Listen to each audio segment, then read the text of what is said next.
Ladies and gentlemen, and everybody else in between, all my neighbors and friends, here now, we are back for a new episode of Trini Trent TV as we continue our Maco Soca series, our deep dive into the catalogue of Miss Destra Garcia. This time, we go into the West, all the way to the hills of Laventille. Now, I know people in Port of Spain and go further west like to think that everything after the lighthouse is east. But in my brain, all of this is west because it's further west than me. You understand? So, we are going to the hills of Laventille and I'm bringing along my special friend, my Haitian sister, Miss Elikya Ngoma. Elikya, how are you going this week, you? I'm feeling good. I'm feeling great. I'm excited. We back at it. Back at it again. Yes. Last week we real talk. That last episode, we real talk. Yeah. Yeah.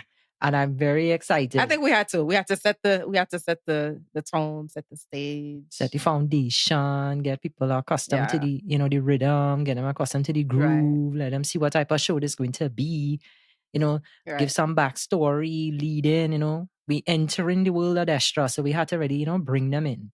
But this episode, I think we could keep that momentum going. And I think we have some good points to bring to again this week. What do you think? All right. Yeah, I think so. I'm ready to get into it. All right. Destra's second album was released in 2005. Her first was released in 2003. That's Red, White, Black. And she followed it up with Laventille in 2005. And this record is her very first and, in my honest opinion, her only clear attempt at making a concept record. Where she just really has a theme, she has a direction, and everything is contained within the boundaries of the theme that she's trying to build, the story that she's trying to tell. And that's what Laventille is. Some people say Laventille when they're talking about Laventille, but we're using the word Laventille, the pronunciation here. But when you listen to Laventille, it's very clear that this is her one clear attempt at making a concept record. Because what she's trying to do on the album is tell the story of her love of Laventille, her experience growing up as a person from Laventille, growing up in that area, and how much she loves it. Telling about the beauty of the people, of the sounds, of the music, of the environment, of the culture of Laventille as a space. I know Laventille has a great history here in Trinidad and Tobago. Talking about the birth of steel pan, talking about the connection of Laventille to Carnival, talking about the importance of Laventille, understanding our heritage as people, especially Black people, and how we exist within the context of Trinidad and Tobago, and the connection and the strength of the people of Laventille and how much they've given to the country. But over time, Laventille got, somewhat of a negative reputation. It became more notorious than it was favored. And that's because, when people think of crime, they think of Laventille. Because of, the stories of gang violence and kidnappings and murders, people automatically associate that with that one specific area. I personally believe it's not just because of statistics. I honestly believe because there's a racial, bedrock there. The way that people think of it is a bit racist because they think there's a high population of Black people. Then, of course, it's crime ridden in the minds of some people. But I don't think that that's necessarily true. There are some amazing things about Laventille still to this day.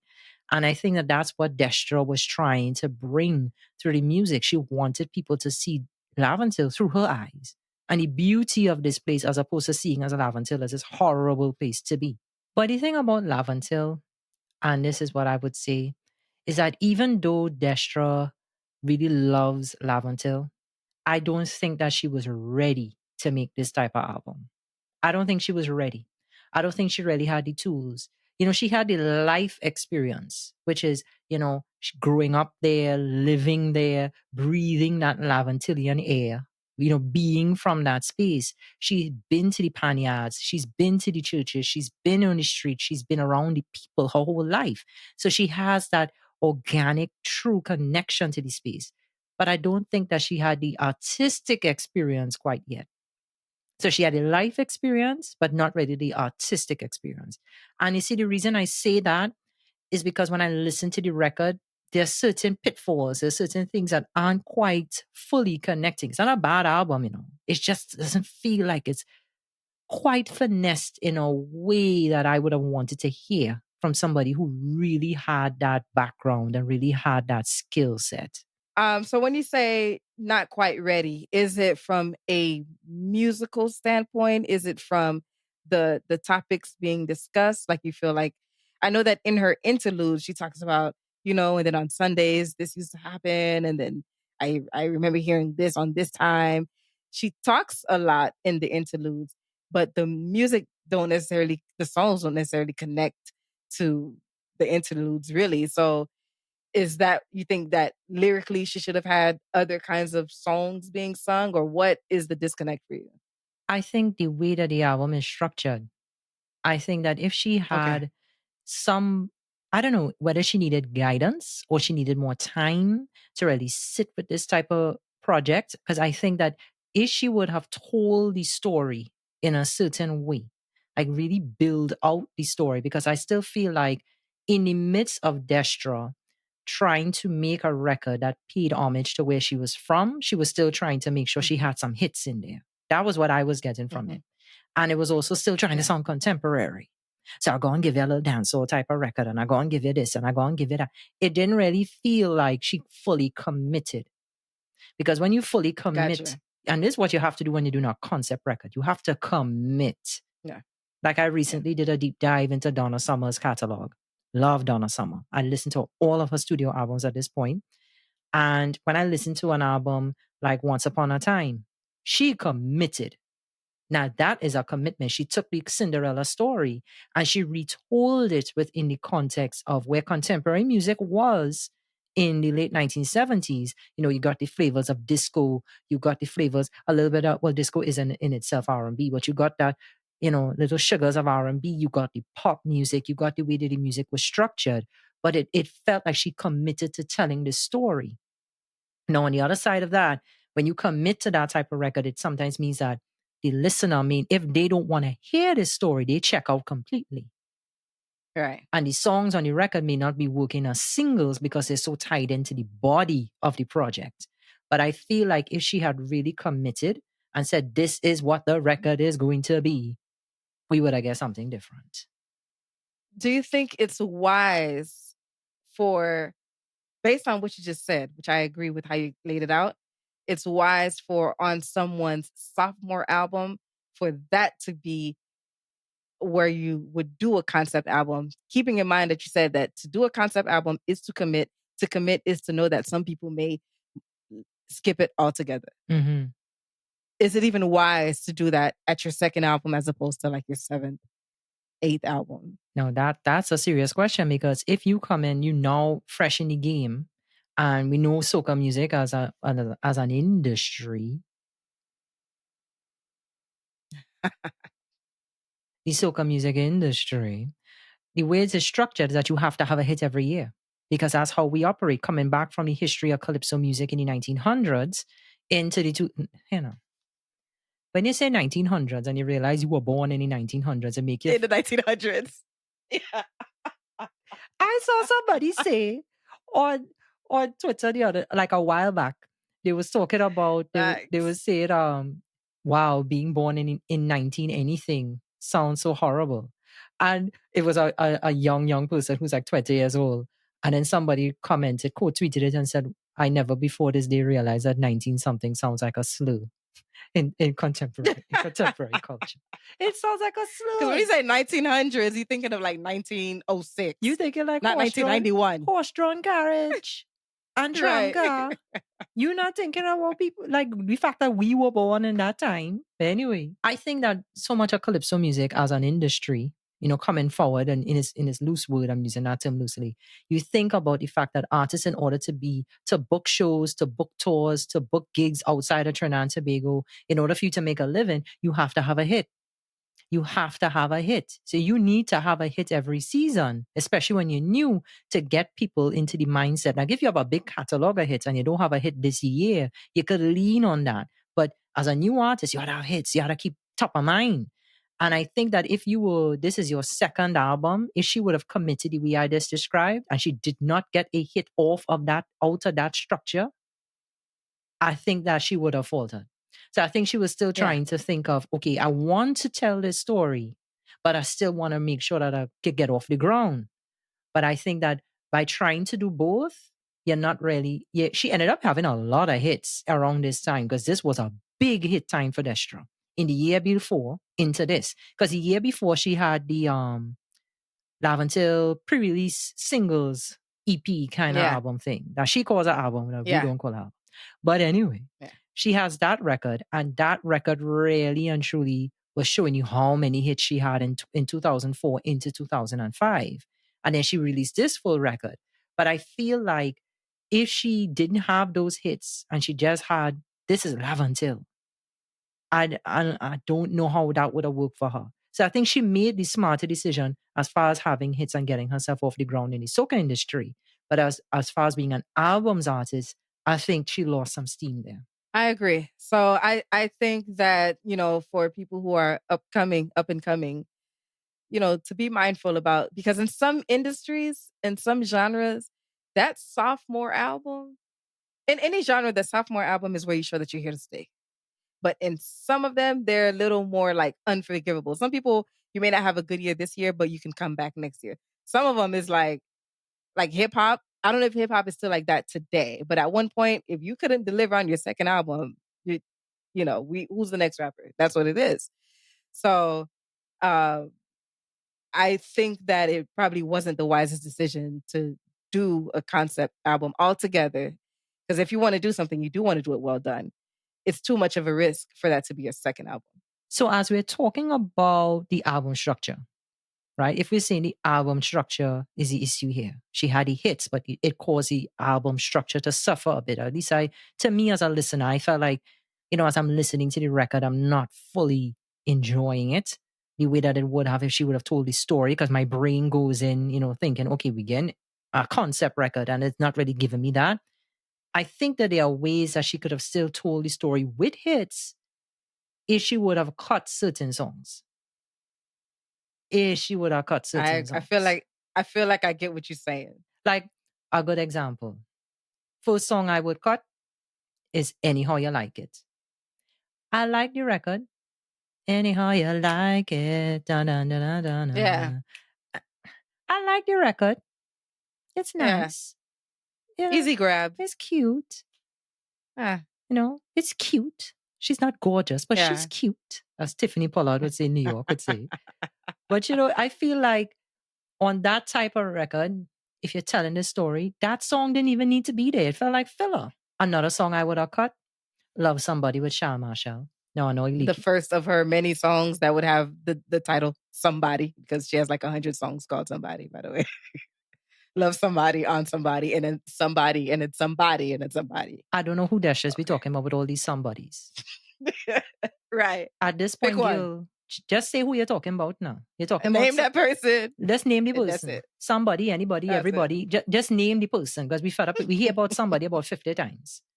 But anyway, I think Love Somebody with Machel. Now that song was actually a hitter. Okay. Like a moderate hit. Everybody wanna love somebody now. La la la la la. That's kind of like the song in my mind. I can't remember Shal really had like a presence in music, because I know he had a presence in radio. And I feel that's the song that kind of broke Shal, like really got him out there in a big way, because you're on a song with Destra, who at the time was like the it girl coming up. Her and Fayan, they were like the two coming up in the game. Okay. Denise was already established. Allison was established. Destra and Fayan were out the gate on their way up. They were up and comings. And I feel like, although that was a catchy song, again, on the body of this album, did it need to be there?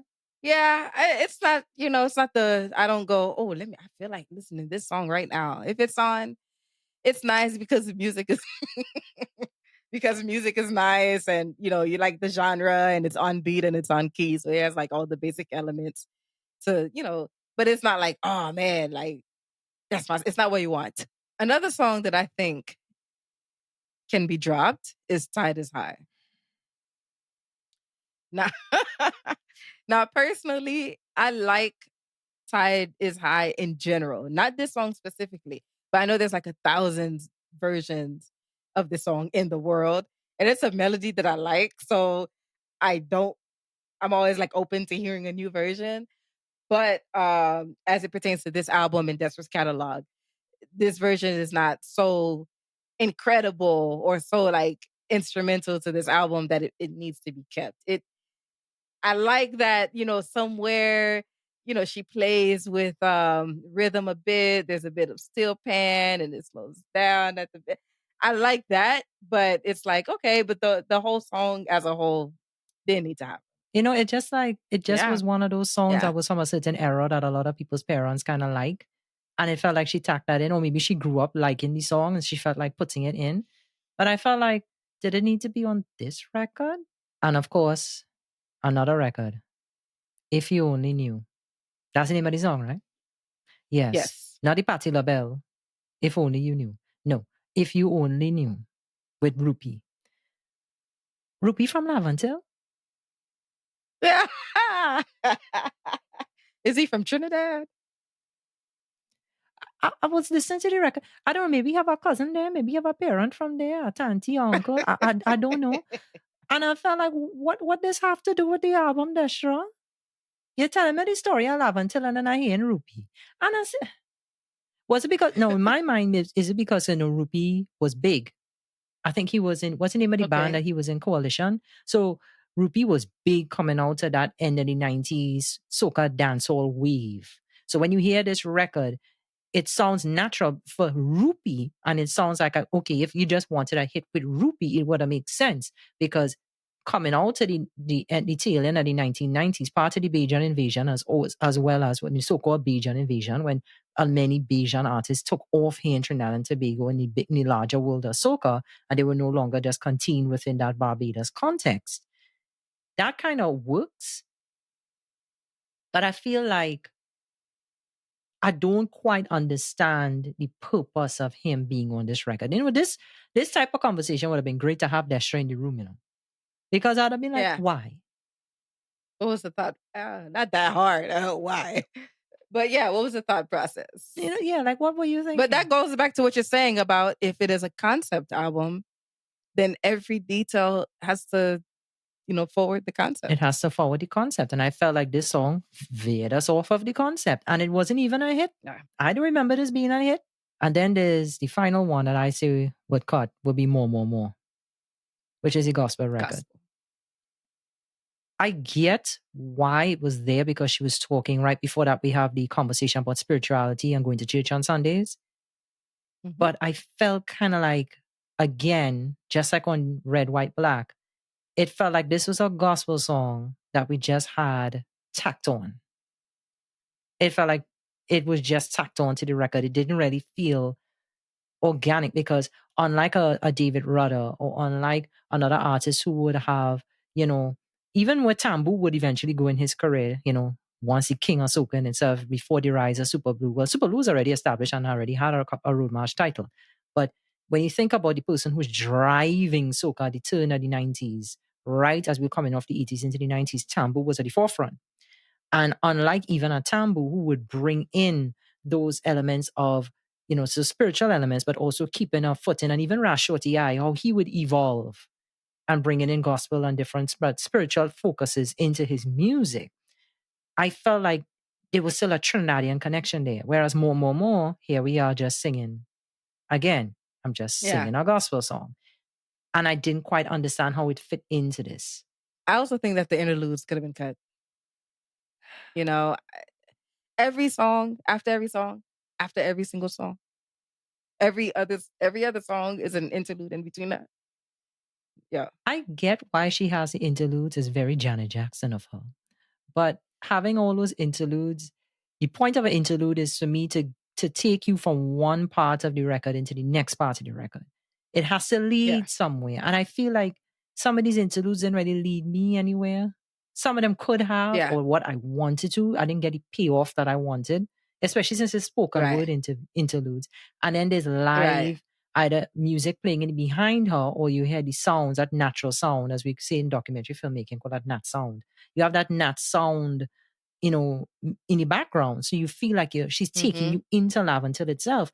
But it doesn't actually lead me anywhere because I go from this great interlude into some random song that's not really fully connected. Or I will get a song that's connected and then the song after that doesn't connect. So I feel like I don't get the full walkthrough. Like an interlude to me is like a signpost.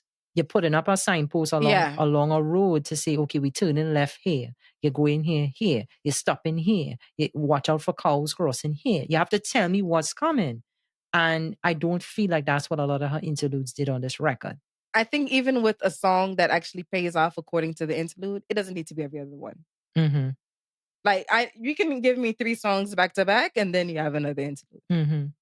or 2 songs and an interlude. But every other one is like, it's a lot of interludes on a very short album. Yeah. One thing that I will say about this album is that at the very end, now we cut a whole bunch of songs, right? And we cut in the interludes. Yeah. So you see how many things we taken out. Yeah. At the very end of this album, she has something called a pre-release singles medley. Right? Yes. You have all these songs that were hit songs in 2004, because this album came out in 2005.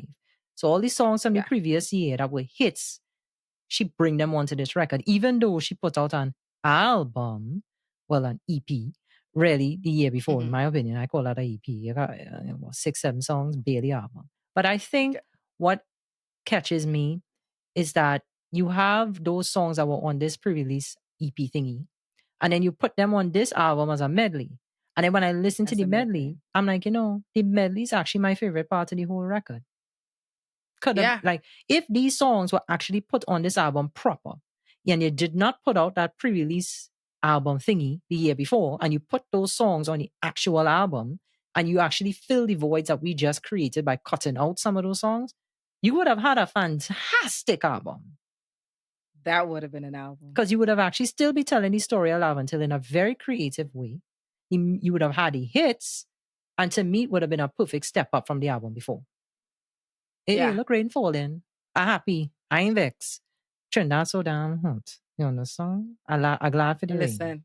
So me in interviews, I came across one, I think it was in about 7 years ago, where she said that around this time, because of the songs that she released and the amount of hits that was coming out between Carnival and, let's say, Bonnie and Clyde, because the pre-release medley the pre-release singles, this is where people started to introduce a term. She started to hearing, okay, this might be the Queen of Soca.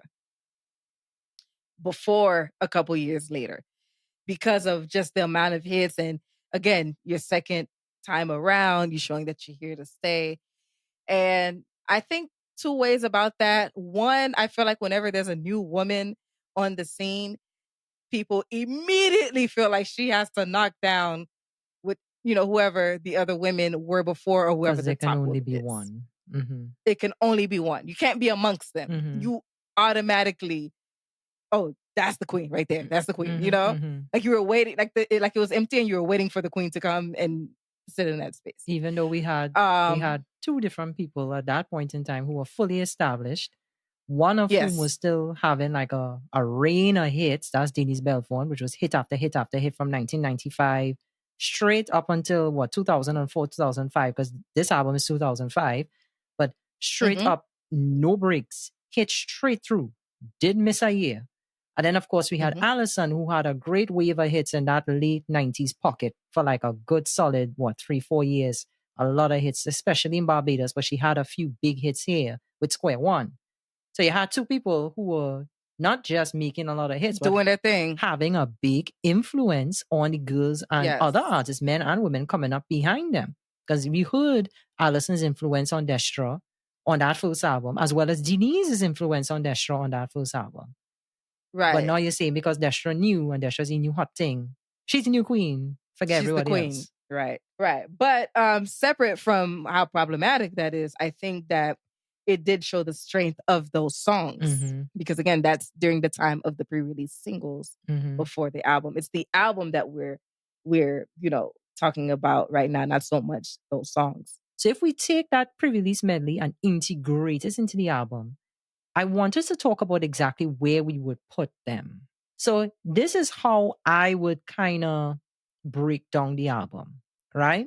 I want to tell you the order in which I would put the songs. So I'm going to tell you how I would order and structure the album, and then Elikya is going to tell you how she would order and structure the album. And that way you can see how the album actually breaks down. Because I want you all to understand exactly where things could actually go on a proper layout of this record. And we have not heard each other's This is all new. restructuring. This is all new. So, So this is kind of exciting for us as nerdy people who love soca music. This is yes. exciting. For some of you all, you're probably saying, oh, come on, this is talking about Destra. But for us, this is really exciting. We're for a long ride, baby. A long ride. I would have opened the album with that first interlude. I don't know why she called it an interlude. An interlude comes between two things. Why is this being called an interlude when this is an intro? She had an interlude at the start of the record called Home, where she introduces, her connection and where she's from, Laventille. Keep that. I like that. Okay. A little spoken word introduction. Then go straight into Laventille. Well, at least what David Rudder, who's featured on the song, because they're basically taking the hammer by David Rudder and they've rephrased it. And I think that's important because that song has such a strong, rich culture and connection to soca, calypso music in Trinidad and Tobago. Tell me where the man with the hammer gone, because we're talking about this connection to steel pan and the rhythm and the movement of Laventille people. So keep that record, because what that does is that it allows you to, you've already introduced Laventille and now you're giving one of the most iconic records about that experience right up front with David Rudder himself, who's an iconic legend, pioneer, like one of the greats in calypso music, well, especially soca, and where soca was turn of the 80s into the 90s, flowing up into the 2000s. This man has like 3 decades of hits. I mean, incredible. From there, I would go into Negative Vibe, because you want to make sure that you're not creating too much of a heavy album. Like every single thing is like, we marching and we talking about Laventille. Yes, but you still want a record that you're a young artist and you have young people listening to your music. So I would go into Negative Vibe, and that's how I would carry it. Why you only bring in Negative Vibes, wrong me. It still feels contemporary, it still feels fresh, and it fits in with where contemporary soca was around that early 2000s era. Then I would go into the interlude, emphasis on the word interlude. I would go into the word interlude, the pride aspect of it. Talking about Despers, talking about Rudolph Charles, because, you're feeling that pride as a person from Laventille and what steel pan means to you. And then I would go into We Say So, because We Say So, we are number one in diversity. We Say So, you're showing your pride now. You're showing who you are. We are one people as a collective. We have this pride. From there, I would go into Up in the Air, because I felt like, you want to take that energy that you just built on We Say So and launch it. You want to lift everybody up in the air. That's why, you want people to feel they're off the ground, take your rag in the air, up in the air. You want people to feel that energy because we're together and we going higher. Then from there, I would do the View interlude, another interlude, where she's talking about the view and how, from when you're looking up at Laventille from below in the night, because they're up in the hills, all the lights on the houses look like little diamonds, where they'll have that, Destra. This accent that has been shifting in between convent and regular. Is that what she's doing? Yeah, it was giving me a little convent energy. But, little diamonds. But when you have the View, I would go from there into Fly. I love Fly. And we'll talk about these records in detail later. From there, I would go into Fly. And then after Fly, let me check my script. Celebrate Bonnie and Clyde. I only know this as Bonnie and Clyde. I don't ever call this Celebrate. But I would go into Bonnie and Clyde because I felt like Bonnie and Clyde, to me, right after Fly, oh my gosh, that's a 1-2 punch. That's a 1-2 punch. You can't dodge that. It's two massive records, and those were huge hits for Destra. You see how you could have the hits on an album? So I would have Fly, and then I would go straight into Bonnie and Clyde, because Bonnie and Clyde is on the pre-release medley, and Fly was on the actual album. You see how you could put both of those things together and make them work? Then I would go into Come Beta, because something that I definitely want to touch on here is the fact that when you think of Laventille, many people, as I said earlier, we think of Black people. We think of people of African descent. But when you think about Laventille and you actually go to Laventille, it's not just people of African descent living there. You have a few East Indian people actually living in Laventille. Laventille has a mix of people. And I love Come Beta because you get that chutney soca sound. And I put this in air quotes because when you really think about the roots and origins of soca, Come Beta sounds closer to what Rash Shorty I, then Lord Shorty had done with songs like Indrani, Endless Vibration. This song is actually closer to that than any of the other songs that she has on this album. So what I like that record. Plus, at this point in time, Shurwayne Winchester was the biggest name in one of the biggest names in soca. Like he was an upstart, just like her. He was winning everything. Road March, Soca Monarch. He was big, massive. So I would have definitely kept this song on the album. And then I would have done an outro after doing Combeta. And that's the run through. Because right after Combeta, I would have talked about the diversity. I would have talked about what makes Laventille special is that we all have a place here. Who, no matter who you are, where you're from, you have a place in Laventille. That's how I would have ended the album. I like how you just laid it out, but I do have a very different album. All right. We have some very light overlaps. Okay. First, I took out all the interludes. I did. They went with those songs that we said could go. They just went out. But I do like what you said about home. Right. And made me reconsider just a bit. Okay. So opening song, I was debating between Fly and Laventille. And I was debating between both of those for opening and closing. Okay. I feel like either could be either, but I did go with Fly to open the track, to open the album, because I think the flow of the next few songs, I just thought it flowed well. I kind of just took it mostly in terms of, the sound. Okay. So from Fly into We Say So. Ooh. I like that. I like that. I like that. Okay. And We Say So, that's one that's kind of like nationalist, I guess, right? Number one. Yeah, that fits into that nationalist project kind of space. Right. Where, so I creating think one as a identity. second song, especially even coming off the messaging of Fly too, I think it, musically I like it and lyrically I like it too. From We Say So into Celebrate, Bonnie and Clyde. All right. All right. Okay. All right. Okay. We went good. From Bonnie and Clyde to Up in the Air. Okay. Okay. So far, tens. I give it tens. All right. Okay. Up in the Air to Come Beta. Okay. I like this. Okay. Okay. That was actually called, is it Beta? Beta. Come Beta. Come Beta. on me. It was actually just called Beta on the pre-release singles.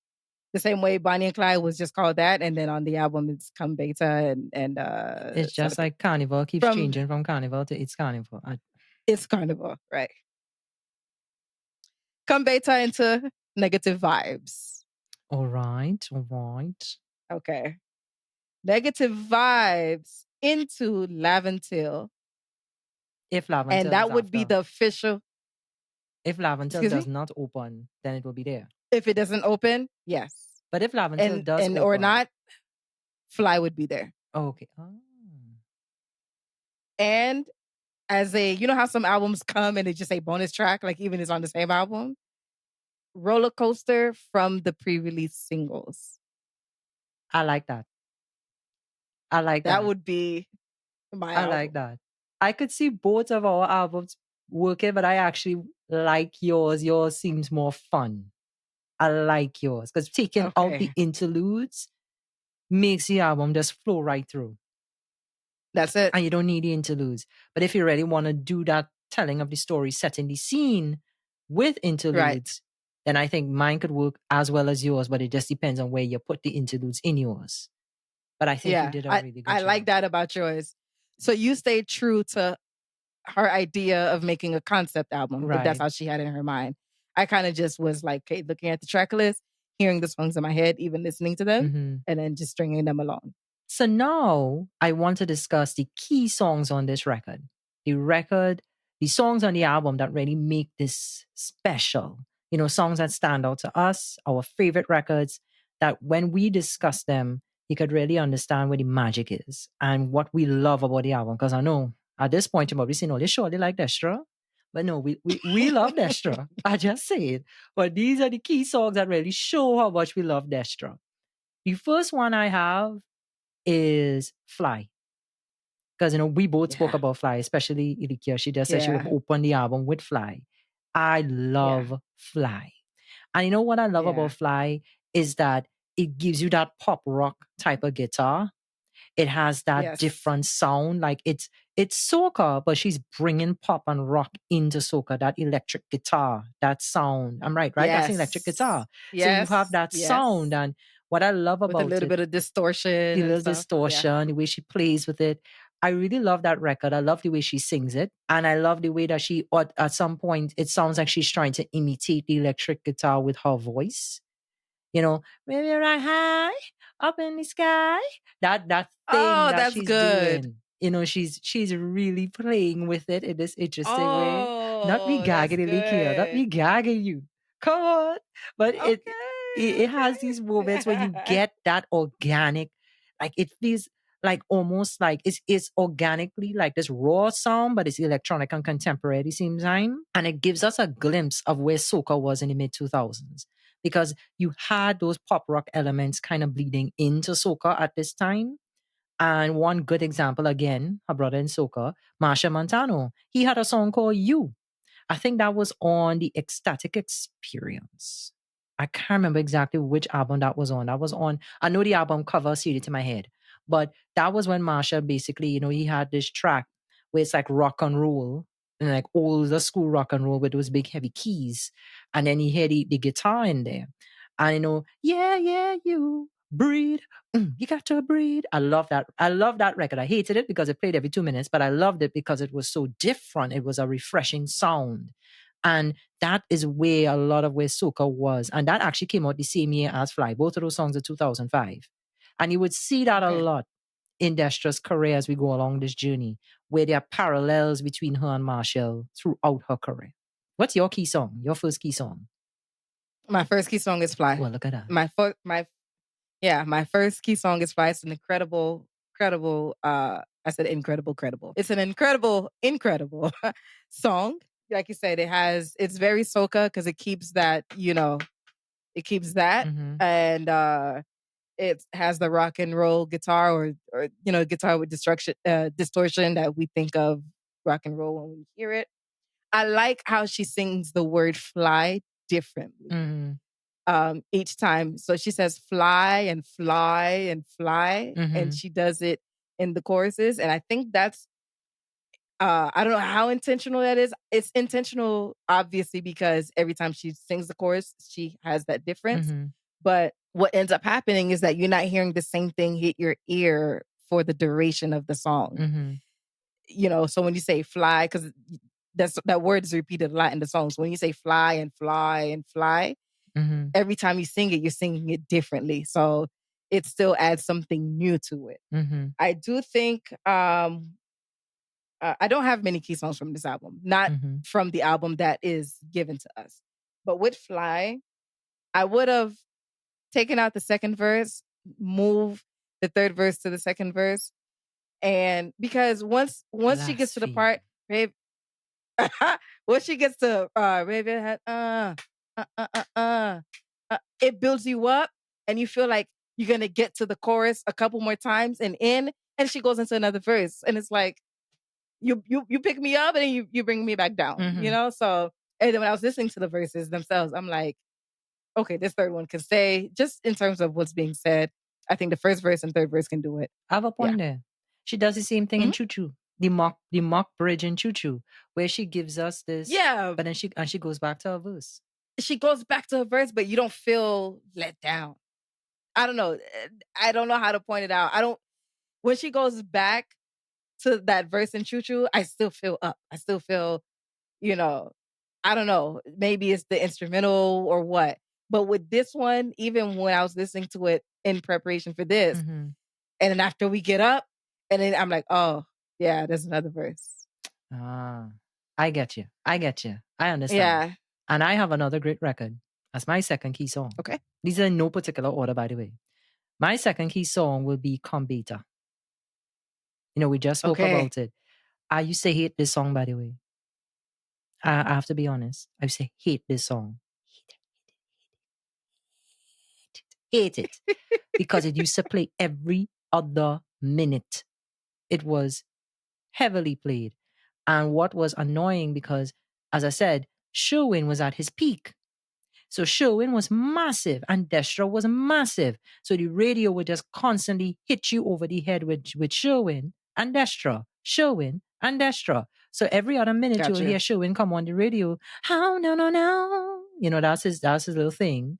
And then of course you're hearing Destra. She didn't really have a thing yet, but it was hearing Destra's voice constantly. This song was one of those songs that was just killing you. And it was on every format, every station. It was on the more poppy record stations. It was on the more, name the format, it was there. Even adult contemporary. This song played a lot. And I didn't like this song. But it grew on me because I got to appreciate the instrumental, the way the way the music is actually laid out. And it also grew on me because it really takes me back. As I said, it takes me back to where soca was in the early eras of soca as I grew to appreciate and understand and learn and study more about soca and understanding where Ras Shorty I came from with his vision at the time, Lord Shorty, and into his Ras Shorty I era. You get to hear how much this is true to that early sound. Not true to, I hate saying true to, but I would say is close to that early sound of soca, what will eventually become called chutney soca by Rupee. But I really think that that was a special place and it's a pretty song. My next key song is the pre-release medley. The whole thing? As a medley. Yeah, but like as a medley, not like each song in it. All right. The medley itself. I like the track. I like the medley. I still think that the medley could have been broken down and integrated into the album like we talked about. Mm-hmm. I even think that maybe the medley could have been also a bonus track as well. I don't know. Mm-hmm. But when I do listen to the medley, like if I go on, the streaming platforms and listen to it, I like it. I like how it flows. They got a good mix in of each song. They transition well. I like, even though I was like, why is Carnival here? But I like what takes place in the beat at the time that Carnival's. I like how it's put together. So since that's what you gave me, that's what I got. I like the medley. But ideally, the medley probably wouldn't even need to exist if you did the album that we're talking about. I would not put the whole medley, but there are two songs on the medley that I will put into the album. One of them is Celebrate Bonnie and Clyde.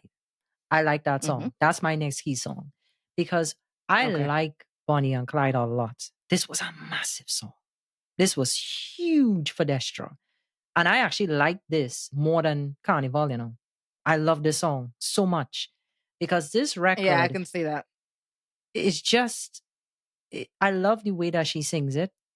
I love the way there's a yearning to her voice. And, it's interesting because the way that she sings, it's, at first listen, if you don't really grasp what she's singing, you think she's singing about like being in love with somebody. So it's like a relationship. Right. But, she's actually singing about her rag. Because back then, when people used to go to the fetes, what we call parties here in Trinidad and Tobago, especially around Carnival time, we call it a fete, Fete. And I know some other places call it a fete as well. I think they call it a fete in Haiti as well when you go into a party. Mm-hmm. So Fete for us. Well, for us, it's Fete. And what you see here is that back then, part of Carnival and fete culture is that you had a rag and you would wave your rag side to side in a circle, however, when you're whining or whatever, you fling up your rag. And she was talking about how much she missed her rag. She's the Bonnie and the rag is her Clyde. They're always together. And I really appreciated how much she would sing about this rag. She loved this rag. And I felt that was interesting because what caught me is that it's almost like an allegory. You're listening to this song and a metaphor. You don't really know that you're listening. Yeah, like personification. Personification. She's singing about this rag. And I thought that was really a different take. Also, by extension, because the rag is part of Carnival culture, it's really about how much she loves and miss Carnival. So it was different than just saying, Carnival, I miss you, Carnival, I miss you, I can't wait till next year for Carnival. She actually made a love song. And it's just such a passionate record. And when I think about how she performed this in 2004 at the Soca Monarch, I felt she was robbed. I was very much on board. I wanted Destra to win that year. I was angry that Destra did not come first at the Soca Monarch. Okay. And Destra really and truly, she came out on that stage. She had a band behind her, back in the shadows, but she was out there by herself with her rag. Destra was singing. I don't know if she was possessed with something, but she was locked into the moment. She was in Okay. full control. And you had moments where her eyes were closed. You know, like when you think of like a gospel singer or old soul singer like Aretha Franklin, Right. when she's caught up in her eyes are closed and she's lost in the moment. Like when she was singing Amazing Grace on the Amazing Grace live album, Destra singing Bonnie and Clyde, her eyes are closed. And you could literally see she's vibrating with the beat of the music. Like it's like energy, like it's like a super saiyan. The energy's coming off for her. Yeah. I couldn't believe she didn't win that year. I shared that performance with Elikya recently because I felt like, Yeah. I don't know if she had even seen it yet. I don't know, but I just felt like, I love Mhm. that record. And then that takes me to my next key track, which is talking about that brightness up in the air. To me, if Okay. Destra ever had like a classic sound, like what does classic Destra sound like? Like what does early classic Destra sound like? Up in the air is a good example of that. Because it's bright. Okay. You know, it's bright. It has that catchy melody. You hear the little influences of pop and R&B in there. Put your rag in the air, up in the, Elikya and I have All these air all these songs. air songs. We have this thing. You ever realize as you go through Destra's catalog, Destra forever singing about being up in the air. And at some Yes. points, it's just be like, fly, up in the air. And it's like, girl, come down on the blasted ground now. Every time I had to watch Destra, my head had to be so. And I think, what she's be singing, what she always looking up in the sky for? Jumping. Jumping. I think that to me is her sound for what you're saying with up in the air. I think it's jumping, but we'll get to jumping. We'll get to that when we get there. there. Get there. Mhm. But trust But me. yeah, it's like up in the air, forever up in the sky. Don't know what she doing up in the sky. But maybe because she live in Laventille and she was up on that hill, she got accustomed to looking down on the rest of the country. So she just got accustomed to being up in the air. I don't know. But I feel like, listen, Gil, but up in the air to me captures what would be a classic Destra song. That bright, colorful, melodic space that she really, in my opinion, owns in soca. That is her lane. You have other people who work with melody a lot, like Patrice and Allison, but Destra, that's hers. I want to say combined with energy. With energy. Mm-hmm. She brings a certain kind of vocal to that high. Because when I was watching that performance and other songs, when we get to them, like Max It Up and stuff like that, it's like, because I know you talk about her dancing sometimes, her whining and stuff like that. Or lack thereof. I love your Destra, but you, no. The point I'm trying to make is that maybe she's not a very danceable artist, but she is, especially later being the Queen of Bacchanal, she is that, jump up artist, but with a vocal that's just like, you know what I mean? She brings a level of musicianship and vocal to it. Not saying that it did not exist before her. I'm not saying that at all about anybody before her.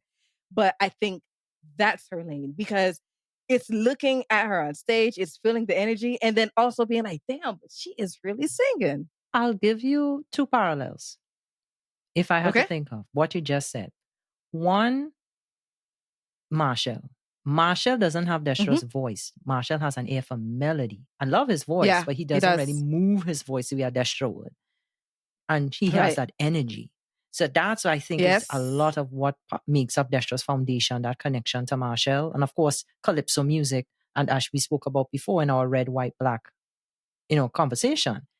But then I also think what I'm also hearing here, another person who inspired Destra is Whitney Houston. And Whitney Houston couldn't really dance. She could give you a two-step, but she couldn't really do much beyond that. But she had the voice. Yeah. So if you take a Machel, combine it with a Whitney, distill it a little bit, you get Destra. Not saying that is all Destra. And that's your lane. That's your lane, but that's No. Mm-hmm. That's your lane. And that's where I think throughout her catalog, the songs that really hit you, a lot of times, maybe as we speak more, we'll see, but those songs are the ones. Mm-hmm. Destra could blow your head back and then make you come in and flirt with you at the same time. Yeah. There's a certain energy Destra has. But Patrice has it in a different way. Allison has it in a different. I love the fact that all of these women have their own thing. All of these, you could hear how they're connected and how they influence each other, where there's overlap, but they all have their own thing. That's a separate conversation, but I just love it. And we could clearly identify this is Destra. So now we have to answer a very interesting question, right? I'm going to ask this question, and we're both going to answer it. Elikya, following Red, White, and Black, does this album, Laventille, by Destra Garcia, no, Destra, does it live up to your expectations? The album given to us, as I think it falls short. As it is, I think it falls short. I think Fly, a song like Fly, saves it from being cut altogether. Really, Fly saves it from being cut altogether. But yeah, I think it falls short as it is. I think what we laid out, those albums, that's a legit sophomore album. I agree. I think it didn't really match my expectation. Like as I was going in, I thought I was going to get X and I didn't get X. Yeah. But what I would say, and there's the follow-up question, because I was going to say something else, but I think I need to add the follow-up question here. Okay. Is it a good sophomore album? Like, forget Red, White, and Black. In its own space, would you call it a good sophomore album? As it is. As it is, I think I have a very similar answer, and I think Fly saves it. Because Fly is not only true to the genre in quotation marks, but is experimental at the same time. And it doesn't have to be about rock and roll in general, but whatever other genre she chose to integrate to Fly, to bring you a song like Fly, I think it shows that you have an artist that knows their genre well and also knows it well enough that when they blend it with other things, everybody's still satisfied. So I think that's a strong, strong record and it saves it. But as a sophomore album, I think it does leave a little more to be desired. I don't think as it is, it meets that expectation either. This is going to shock you. I think it's a good sophomore album. Okay. And as it is. As it is. And the reason I say this is a good sophomore album is because of something that Missy Elliott said. Missy Elliott said that, I remember her saying this on Twitter a while back. I think it was last year, 2022. She says that when you come up with your second album, don't repeat yourself. Mm-hmm. She says, don't put yourself in a box and don't try to recreate your first record. She says, when you get to your second album, you need to experiment. You need to try things. You need to stumble, fail, get up, just try different things. Because what you don't want to do is put yourself in a box and create an expectation for the listener. So moving forward, this is who you are. They've limited you. So what I think Destra did on this record was experiment. She took a chance.